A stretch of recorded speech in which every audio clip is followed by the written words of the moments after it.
اے ایمان والو پورے اسلام میں داخل ہو جاؤ۔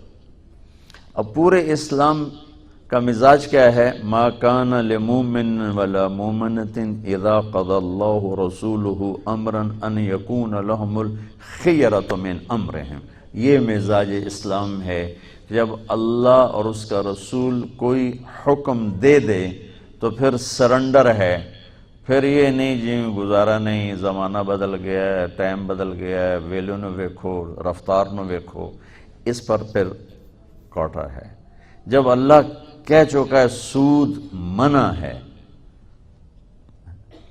تو اب کوئی لاجک نہیں چلے گی۔ جب اللہ کے رسول نے کہا کہ میں نے سود کو اپنے قدموں کے نیچے دفن کر دیا، حجۃ الوداع،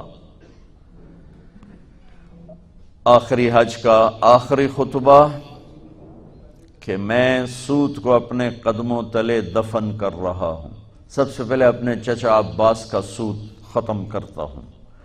یوم ترجف الراجفہ تتبعها الرادفہ قلوب یومئذ واجفہ ابصارها خاشعہ یقولون ائنا لمردودون فی الحافرہ اذا كنا عظاما نخرہ قالوا تلك اذا کرۃ خاسرہ فانما هي زجرۃ واحدہ فاذا هم بالساہرہ۔ کتنی ہیبت اور طاقت ہے یہاں قرآن کے لہجے میں، جو وہ آخرت کو بتا رہا ہے اور اللہ کے سامنے کھڑے ہونے کو بتا رہا ہے، اور ہر آدمی اپنا سب کچھ لے کر اللہ کی بارگاہ میں حاضر ہے۔ اس کو بتانے کے لیے قرآن کے لہجے میں ایک ہیبت آئی ہے۔ کل کل یعمل شاکر، چلو چلو کرو کرو جو کرنا ہے کرو۔ اللہ کہہ رہا ہے کرو، میں دیکھ رہا ہوں، تمہارا اللہ دیکھ رہا ہے کہ اس کو راضی کر کے کون چل رہا ہے، اسے ناراض کر کے کون چل رہا ہے۔ تو میرے عزیزو، ایک پورے اسلام کی شکل ہے، کچھ عبادات ہیں۔ بنی الاسلام والا خمس، ہماری بنیاد میں 5 چیزیں ہیں۔ لا الہ الا اللہ محمد رسول اللہ کی گواہی دینا، نماز پڑھنا، روزہ رکھنا، حج کرنا، زکوٰۃ دینا، حج کرنا، یہ 5 ہمارے بنیادی اعمال ہیں، جس میں ایمان 24 گھنٹے فرض ہے، نماز 5 دفعہ فرض ہے، روزہ سال میں 1 مہینہ فرض ہے، زکوٰۃ اور حج مالداروں پر فرض، اور حج میں مالدار ہونے کے ساتھ صحت مند ہونا بھی ضروری ہے، بیمار ہو تو معاف ہے۔ تو حج میں گنجائش ہے، زکوٰۃ میں گنجائش ہے کہ غریب نہیں دے گا، مالدار دے گا، اور روزے میں گنجائش ہے، بیمار ہو تو چھوڑ دو بعد میں رکھ لو، سفر میں ہو چھوڑ دو، چاہے صحت مند بھی بعد میں رکھ لو۔ جس چیز میں گنجائش نہیں وہ نماز ہے۔ ایمان 24 گھنٹے فرض ہے، نماز میں گنجائش کوئی نہیں، 5 وقت فرض ہے۔ تو میں آپ سب بچے بچیوں سے کہوں گا، اپنی پہلی بنیاد تو ہے کہ اپنے اندر نماز داخل کرو۔ میرے نبی دنیا میں تشریف لائے، کیا پیغام دیا؟ جاتے ہوئے کیا پیغام دیا؟ پہلا دیکھو، ورنہ انسان اور جانور میں کوئی فرق نہیں، بلکہ اللہ کہتا بل ہم اضل، یہ جانوروں سے بدتر ہیں، چونکہ جانور تو اللہ کو منتا ہے، اللہ کی تسبیح پڑھتا ہے، اللہ کو یاد کرتا، اور انسان ہو کر اذان کی آواز سنتا ہے اور بیٹھا ہوتا ہے۔ تو میرے رب نے، میرے نبی نے ہم سب کو، آپ سب کو، آپ ہماری نئی نسل ہیں، اپنی بنیادیں ٹھیک کر لو، موت پیچھے پیچھے ہے، نہ جوان کو دیکھتی ہے نہ بوڑھے کو دیکھتی ہے۔ تو ایک آپ سب کی نماز زندہ ہو، کوئی بے نمازی نہ ہو۔ ایک ایسا فریضہ ہے، جب آپ دنیا سے جا رہے تھے اور آخری لمحات تھے اور آپ نے ملک الموت کو روح قبض کرنے کی اجازت دے دی، تو اس وقت آپ نے 2 باتیں فرمائیں، الصلاۃ وما ملکت ایمانکم، میری امت ایک نماز نہ چھوڑنا، ایک اپنے نوکروں کے ساتھ بدتمیزی نہ کرنا۔ نوکر کو فارغ کر دینے کا کہا، لیکن بے عزت کرنے سے روک۔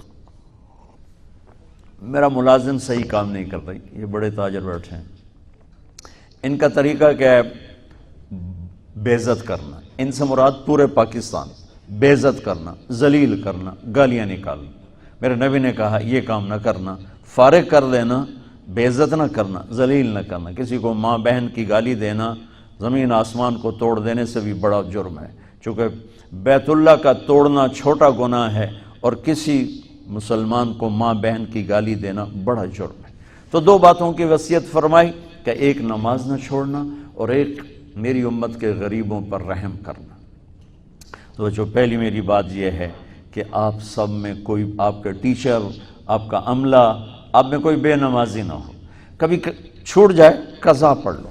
زہ مقدر حضور حق سے سلام آیا، پیام آیا۔ ہمارے آگے ایک وارڈن اسکول میں نا، تو وہ تھے نمازی اور تھے بھی بڑے سخت، میں نے ان سے بڑی مار کھائی ہوئی۔ تو وہ نماز انہوں نے کمپلسری کر دی، اور جو نہیں آتا تو اس کی پٹائی ہوتی تھی۔ تو اب لڑکوں میں نماز کا شوق تو تھا نہیں، ذہن بنا کے کام کرایا جاتا ہے، ڈنڈے سے تھوڑا انسان کام کرو، تو کھوتا ہے جو ڈنڈے نال چلتا ہے بندہ، تو سوٹے نال نہیں چلتا۔ تو عشاء کی نماز ہو رہی تھی اور میں بالکل آخری صف میں کھڑا تھا، سردیاں تھیں۔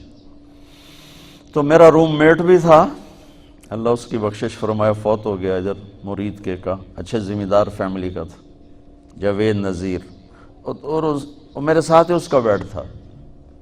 تو اس نے میرے ساتھ آ کے نماز کی نیت باندھی۔ ہمارے وارڈن کا نام تھا طالب حسین، یاد ہے نا طالب حسین؟ اب اس نے اونچی آواز میں نماز کی نیت شروع کی، 4 رکعت نماز فرض عشاء واسطے طالب حسین دے، اللہ اکبر۔ اب میں بھی تو واسطے طالب حسین تھا، میں نماز میں کھڑا ہوا، میں نے کہا ایک ہی کیتا ہی وہ کہتا ہے اسی طرح میں طالب حسین دی پڑھدا پیا، میں کڑا اللہ دی پڑھدا پیا، اللہ اکبر، رکوع میں۔ تو بچہ پہلی بنیاد ہے نماز ٹھیک کرو، اللہ سے تعلق ٹھیک کرو۔ نماز تمہیں سکھائے گی کہ پالنے والا اللہ ہے، الحمدللہ رب العالمین، پالنے والا اللہ ہے۔ اس بنیاد پر پھر اسلامی تجارت چلے گی۔ جن بنیادوں پر آپ کو پڑھایا جا رہا ہے، ان بنیادوں پہ اسلام کی تجارت آ ہی نہیں سکتی۔ اسلام سود کو روکتا ہے۔ آپ سب سود پڑھتے ہو یا آپ کے استاد آپ کو سود پڑھاتے ہیں، تو میں اسلامی بین کہاں سے بجاؤں، اسلامی بنسری میں کہاں سے بجاؤں؟ پہلی بنیادی غلط ہے، تو میں اس میں کیا کروں؟ مردہ لا کے سامنے رکھ دو جی، یہ روح پا دو، تو رب دا ہی کام ہے، میرا کام تو نہیں۔ میرے تو ساری تجارت مردہ ہو چکی ہے کہ اس کی بیس سود ہے، اس کے بعد جھوٹ ہے، اس کے بعد ہیرا پھیری ہے، تاجر ہمارا دھوکے باز ہے، جھوٹا ہے۔ اور اسلامی تجارت سود سے ہٹ کر پھر اس کی 2 بنیادیں بچوں، ایک سچائی، ایک امانت داری، ایک سچائی، ایک دیانت داری۔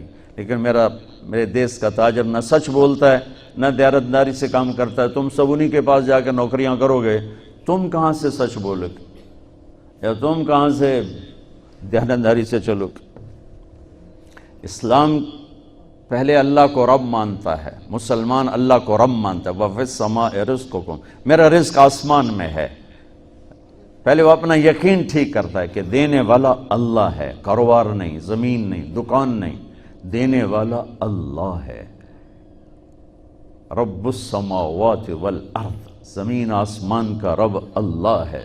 تو بچوں، پہلی بنیاد ہے پالنے والا اللہ ہے، رزق اللہ دیتا ہے، پیسے سے نہیں، دکان سے نہیں، کاروبار سے نہیں، ذمہ داری سے نہیں، ڈگریوں سے نہیں، رزق اللہ کے خزانوں سے آتا۔ تو جب یہ بنیاد بنے گی تو اگلی بنیاد ہے پھر اس میں سچائی اور دیانتداری سے چلو۔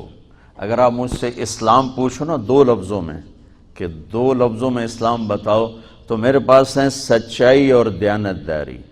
اور آپ مجھ سے پوچھو کفر 2 لفظوں میں بتاؤ، دنیا کا کفر 2 لفظوں میں بتاؤ، تو میرے پاس 2 لفظ ہیں، جھوٹ اور دھوکہ، جھوٹ اور دھوکے بازی، یہ ساری دنیا کا کفر ہے۔ اور سچائی اور دیانتداری، یہ ساری دنیا کا اسلام ہے۔ سارا اسلام 2 لفظوں میں بند ہو جاتا ہے، اور پوری دنیا کا کفر 2 لفظوں میں بند ہو جاتا ہے، جھوٹ بولنا، دھوکہ دینا، جھوٹ بولنا، دھوکہ دینا۔ میرے نبی پاک صلی اللہ تعالی علیہ وسلم وضو فرما رہے تھے، تو صحابہ آپ کے وضو کا پانی نیچے سے لے رہے تھے، کوئی پی رہا ہے، کوئی سینے پہ مل رہا ہے، کوئی ہاتھوں پہ مل رہا ہے، تو آپ نے فرمایا کیوں کر رہے ہو؟ ما یحملکم علی ھذا، ایسا کیوں کر رہے ہو؟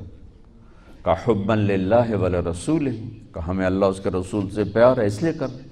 تو آپ نے فرمایا میں بتاؤں سچی محبت کسے کہتے ہیں؟ میں بتاؤں، وہ محبت جو اللہ اس کا رسول قبول بھی کرے، اور وہ محبت جو اللہ رسول کے ہاں پسندیدہ بھی ہو، اور تمہاری محبت بھی قبول ہو اور اللہ بھی تم سے پیار کرے، وہ بتاتا ہوں۔ کہا جی کیا ہے؟ تو آپ نے فرمایا من سر ان یحب اللہ ورسولہ ویحبہ اللہ ورسولہ، اگر تم یہ چاہتے ہو کہ اللہ اور اس کا رسول تم سے پیار کریں اور تم بھی اللہ اس کے رسول سے پیار کرو، تو صرف ہے وضو دے پانی پینے نال کم نہیں بڑھنا، اسے 3 کام کرنے پڑیں گے۔ جی کیا کیا ہیں؟ کہ فَلْيَصْدِقِ الْحَدِيثَ إِذَا حَدَّثَ، اسے زندگی بھر سچ بولنا ہوگا، جھوٹ نہیں بولے گا۔ اللہ اس کے رسول کی بارگاہ میں محبت کو حاصل کرنے کی پہلی نشانی کیا ہے؟ کہ وہ سچ بولے گا، جھوٹ نہیں بولے گا۔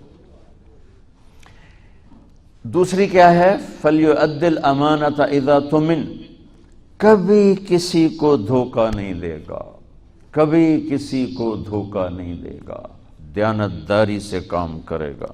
زہ مقدر حضور حق سے سلام